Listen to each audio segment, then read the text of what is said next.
कुछ भी मुश्किल नहीं है। दिल में इच्छा है तो मैं तो समझता हूँ कि इसको मार्च के पहले पहले मैं कर दूंगा।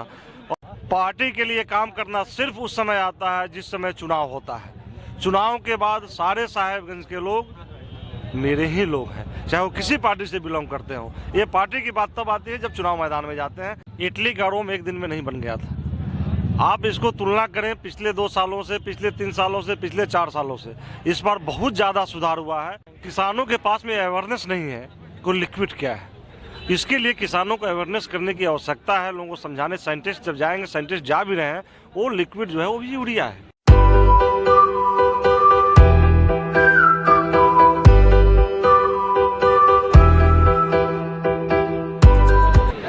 नमस्कार, मैं सुंदरम कुमार और आप सभी का स्वागत है द ट्रूथ पे।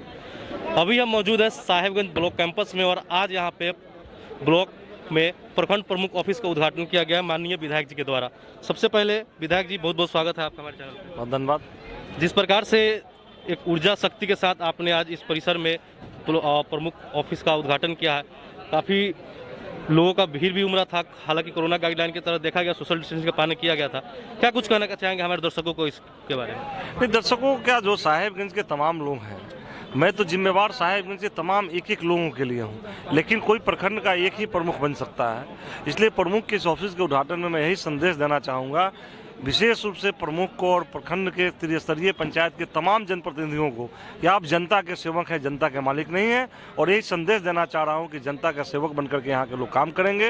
ये संदेश लोगों ने बड़ी ढंग से इसको ग्रहण किया है और उम्मीद करता हूँ कि आगे लोग इस चीज़ को करेंगे। देखा गया, आपने अपने भाषण में बोला कि हर एक प्रतिनिधि के लिए, जो मुखिया संघ हो, पैक्स संघ हो, सबका अलग अलग ऑफिस निर्माण के बारे में बताया आपने। तो इसको करना कितना मुश्किल है आगे, और क्या इसके बारे में उपलब्धि होगी? फिर कुछ भी मुश्किल नहीं है। दिल में इच्छा है तो मैं तो समझता हूँ कि इसको मार्च के पहले पहले मैं कर दूंगा।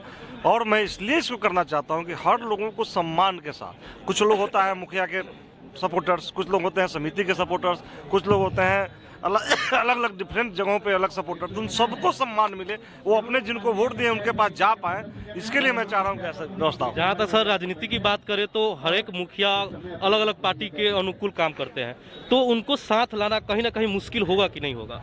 पार्टी के लिए काम करना सिर्फ उस समय आता है जिस समय चुनाव होता है। चुनाव के बाद सारे साहेबगंज के लोग मेरे ही लोग हैं, चाहे वो किसी पार्टी से बिलोंग करते हो। ये पार्टी की बात तब आती है जब चुनाव मैदान में जाते हैं। आज ये 5 साल तो चुनाव मैदान में नहीं जाना है, 5 सालों का काम करना है। और कोई भी गरीब व्यक्ति जो समाज के सबसे दबे कुचले लोगों के काम की बात मैं कर रहा हूँ, वो किसी पार्टी का लोग नहीं होता, वो बहकावे में इधर उधर चला जाता है, वो काम करने वाले का लोग होता है। जन समस्या की सर बात करें तो अभी हाल ही में बगल में खाद गोदाम है, वहाँ पे काफ़ी दिनों से खाद की किल्लत उमड़ी पड़ी है। 4 दिन 5 दिन से किसान नंबर लगा रहे हैं खाद के लिए, और फिर भी उन्हें खाद नहीं दिया जा रहा है। सुबह 4 बजे लोग उठ के आ रहे हैं खाद लेने के लिए। कहीं ना कहीं ये काफ़ी बड़ी समस्या है पूरे क्षेत्र के किसानों के लिए। इस पे क्या विचार? इटली का रोम एक दिन में नहीं बन गया था। आप इसको तुलना करें पिछले 2 सालों से, पिछले 3 सालों से, पिछले 4 सालों से, इस बार बहुत ज़्यादा सुधार हुआ है। अभी खाद का जो बात है, मैं पर्सनल इंटरेस्ट ले रहा हूँ।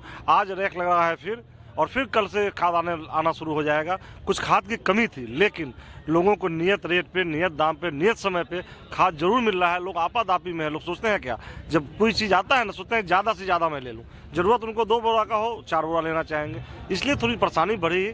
जैसे ही ये सब न्यूट्रल हो जाएगा, नॉर्मल हो जाएगा, परेशानी खत्म। एक आखिरी सवाल सर, खाद के साथ में 240 रुपये का एक लिक्विड दिया जा रहा है। हालांकि किसानों का कहना है कि इस लिक्विड का हमें कोई ज़रूरत नहीं है, ज़बरदस्ती दिया जा रहा है। इस पे क्या, इस समस्या के बारे में कुछ कहना चाहेंगे? किसानों के पास में अवेयरनेस नहीं है कोई लिक्विड क्या है।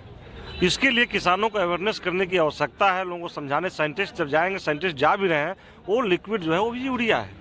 वो अच्छी यूरिया है, नैनो यूरिया, जिसका यूज लोग नहीं कर पा रहे हैं। इसलिए कि नैनो यूरिया का यूज करने से हमारे ज़मीन की उर्वरक क्षमता जो है बनी रहती है। इसके लिए खास करके सरकार का, भारत सरकार का विशेष जोर है कि नहीं, नैनो यूरिया का ही यूज किया जाए। बहुत बहुत धन्यवाद हमसे बात करने के लिए। आपने सुना विधायक जी ने क्या कुछ कहा। चलिए आपको अब यहाँ प्रखंड के प्रमुख से भी रूबरू करवाते हैं, पूजा सिंह का। सबसे पहले मैम, आपको बहुत बहुत बधाई प्रमुख बनने के लिए। बारे में बताइए, क्या कुछ कहना चाहते हैं? जन समस्या को आप किस हिसाब से, किस प्रकार से देखते हैं? मैं बिलोंग करता हूँ हम साहेबगंज प्रखंड को अच्छे तरह से विकास करेंगे, अपने सच्चे दिल से उनकी सेवा करेंगे। और मेरे माननीय विधायक जी जो हैं, उनके कदम से कदम मिलाकर सबको सेवा करेंगे। चलिए, इनका भी कहना है कि जिस हिसाब से जन समस्या आएगी उस हिसाब से काम किया जाएगा। ब्लॉक में प्रमुख ऑफिस का उद्घाटन किया गया है। आज लोगों की काफी मौजूदगी थी और उस पर जोर शोर से विधायक जी ने अपनी बातों को रखा।